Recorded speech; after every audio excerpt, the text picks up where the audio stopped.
Bienvenidos a este análisis. Hoy nos preguntamos, ¿fue Alan García el mejor presidente del Perú? 2 mandatos y un legado lleno de luces y sombras.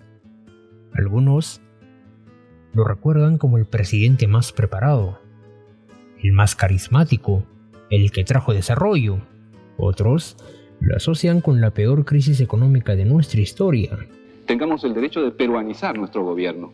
Y con escándalos de corrupción que jamás se resolvieron. En este video exploraremos su vida, sus gobiernos y el impacto que aún divide el país. Alan Gabriel Ludwig García Pérez nació en Lima el 23 de mayo de 1949, en el seno de una familia profundamente aprista, y cómo no, si su padre, Carlos García Ronceros, fue secretario de organización del APRA. Carlos no tenía dotes de orador, pero su lealtad hacia Haya de la Torre lo hacían pertenecer a su círculo más cercano. Fue un perseguido político durante el régimen de Odría. Cuando yo nací, mi padre estaba en la cárcel, como aprista en el frontón, y estuvo hasta que yo tuve 5 años. Yo lo conocí y lo trataba de usted. Falleció en el año 94, cuando Alan se encontraba exiliado por Fujimori, por lo que este no pudo despedirse de su padre. Su madre, Nita Pérez Rojas, fue fundadora del APRA en Camaná.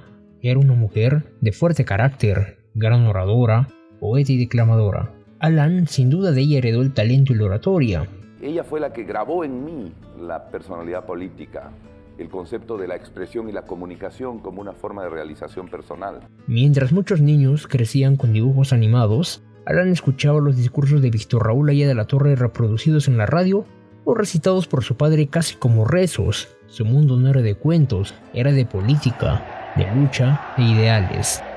Con 13 años, Alan estaba dispuesto a jugarse la vida por Haya de la Torre. De hecho, este ni lo conocía en ese entonces. Con 14 años, ya participaba en mítines apristas.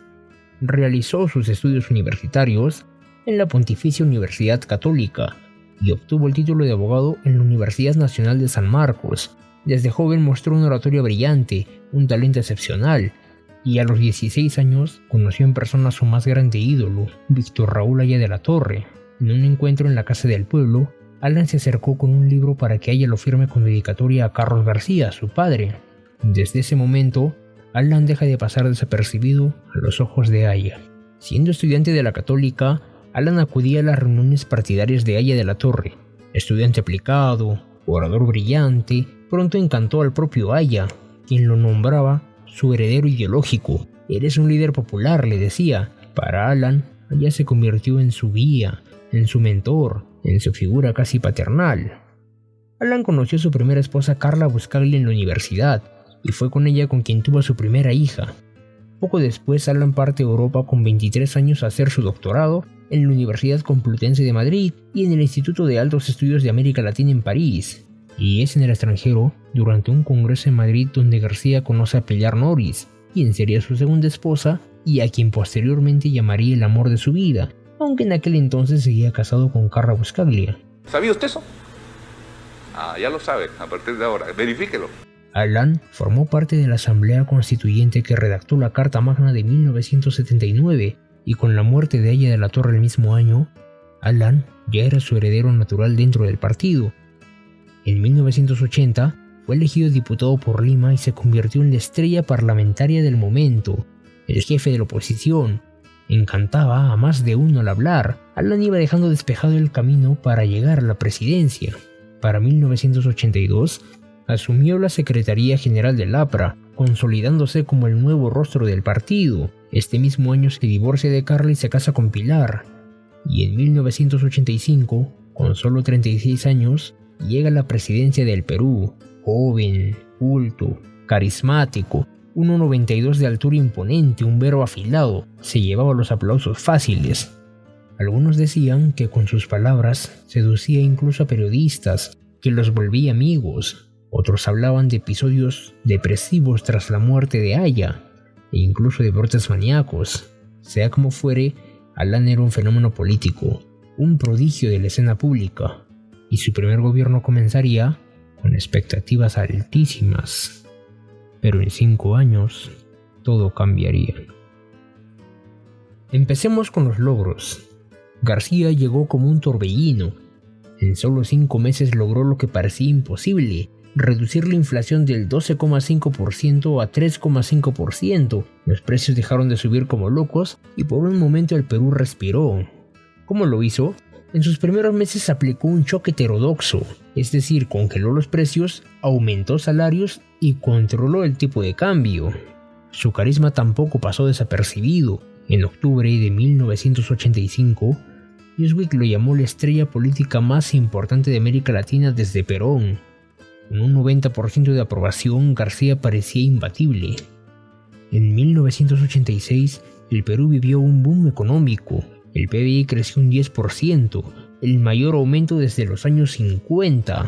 Sectores como la construcción y la agricultura florecieron, impulsados por la demanda interna. ¿Por qué? Porque la gente tenía más dinero, los salarios habían subido, los precios estaban controlados y el Estado gastaba mucho para reactivar la economía. El Perú parecía renacer, las fábricas producían, la construcción rugía y el campo florecía. Era como si el país hubiera despertado de una larga pesadilla. Tras un comienzo sorprendente con el PBI en alza y la inflación bajando, el gobierno de Alan García parecía haber encontrado la fórmula del éxito. Lo que vino después fue otra historia. Hablemos del límite al pago de la deuda externa. ¿Qué hizo García? Te pongo en contexto. Para el año que Alan asumió la presidencia, el Perú arrastraba una deuda externa enorme, heredada de la dictadura militar.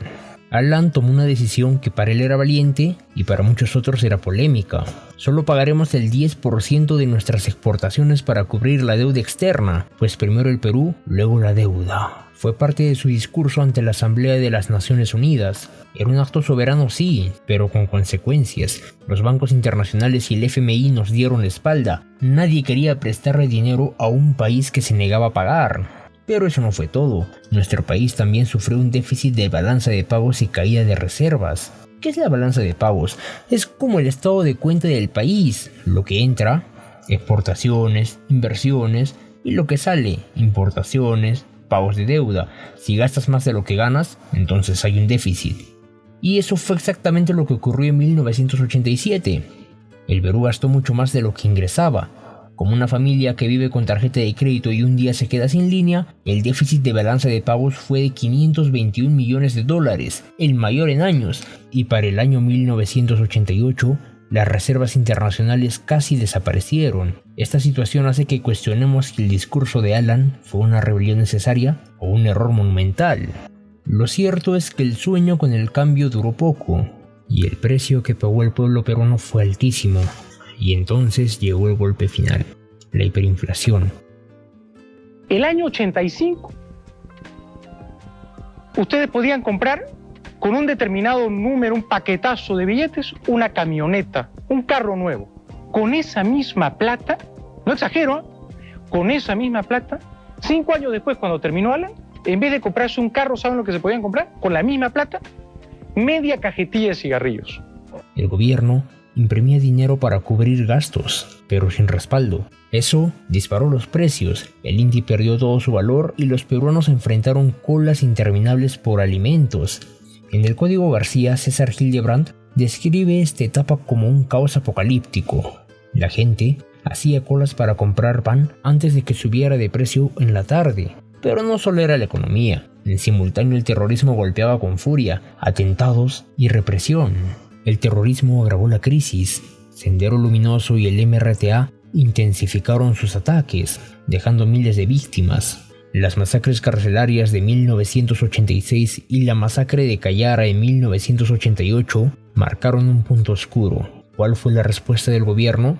Una de ellas la formación del Comando Rodrigo Franco, pero esta fue criticada por violaciones a los derechos humanos. En 1990, 47 miembros del MRTA, incluido Víctor Polay, escaparon de la prisión de Canto Grande, evidenciando fallos en la estrategia antiterrorista. Las acusaciones de corrupción no ayudaron. Enriquecimiento ilícito, mal manejo de fondos públicos. Por si no fuera poco, el intento de nacionalizar bancos en 1987 desató protestas lideradas por Mario Vargas Llosa. Para 1989 la aprobación de García, que en un principio fue del 90%, cayó al 9%. Sin embargo, Esto no le bastó a Vargas Llosa para ser presidente. En 1990, un desconocido ingeniero, Alberto Fujimori, ganó las elecciones. ¿Cómo lo hizo? Esa es otra historia. García se iba dejando un país golpeado y desconfiado. En resumen, el primer gobierno de García comenzó con promesas y logros, pero fue superado por una crisis económica brutal, violencia descontrolada y acusaciones de corrupción. En 1992 el Perú cambió para siempre. Alberto Fujimori disolvió el Congreso, cerró el Poder Judicial y desató una cacería política. En ese contexto, Alan García fue acusado de corrupción en medio del caso Vladivideo. ¿Y su respuesta? Huyó, primero a Colombia, luego a Francia, y allá comenzó el exilio.